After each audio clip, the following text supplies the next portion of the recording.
मुंबई उपनगरातील भायखळा ते Chhatrapati Shivaji Maharaj terminus railway स्थानक परिसरातील रेल्वे रुळांवर पाणी साचल्याने मध्य रेल्वेने काही रेल्वे गाड्यांची वाहतूक स्थगित केली।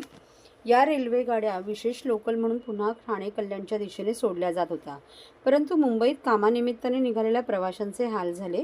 ठाणे रेल्वे स्थानकातील फ्लॅट क्रमांक 1 आणि जलद मार्गिकेवरील फलाट क्रमांक 6 वरून रेल्वे गाड्या सोडल्या जात नव्हत्या, त्यामुळे धीम्या मार्गिकेवरील फलाट क्रमांक 4 वर प्रवाशांचा भार येऊन तेथे गर्दी झाली होती। दिवा कल्याण स्थानकातही प्रवाशांची गर्दी झाल्याने कामानिमित्त घराबाहेर पडलेल्या नागरिकांचे हाल झाले। काही प्रवाशांचे एकमेकांसोबत वाद घडत होते। रायगड आणि ठाणे जिल्ह्यातील बदलापूर वांगणीमध्ये सकाळपासून पाऊस पडत होता।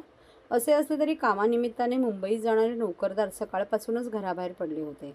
त्यातच भायखळा ते CST रेल्वे स्थानकादरम्यान सकाळी रेल्वे रुळावर पाणी साचले, त्याचा परिणाम येथील वाहतूक व्यवस्थेवर झाला। सुरक्षेच्या दृष्टीने रेल्वे प्रशासनाने येथील रेल्वे सेवा कुर्ला, दादर आणि परळ रेल्वे स्थानकापर्यंत स्थगित केली, परंतु ठाणे, डोंबिवली, कल्याण पल्याकडली रेल्वे प्रवाशांचे हाल झाले। सकाळी घराबाहेर पडलेला नोकरदार CST पर्यंत पोहोचू शकला नाही। नाईलाजाने त्यांना पुन्हा घरची वाट धरावी लागली। सकाळी 9 नंतर ठाणे रेल्वे स्थानकातही गर्दी वाढू लागली होती।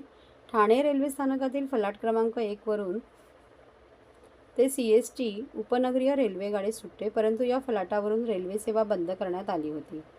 फलाट क्रमांक 6 वरून मुंबईच्या दिशेने जलद रेल्वे गाडी जात असते। या फलाटावरूनही जलद रेल्वे गाड्यांची वाहतूक बंद होती। तर ठाणे स्थानकातील फलाट क्रमांक 4 वर कल्याण बदलापूर भागातून सुटणाऱ्या धीम्या रेल्वे गाड्या थांबतात। या फलाटावरून रेल्वे वाहतूक सुरू होती, त्यामुळे फलाट क्रमांक 4 वर प्रवाशांचा भार आला होता।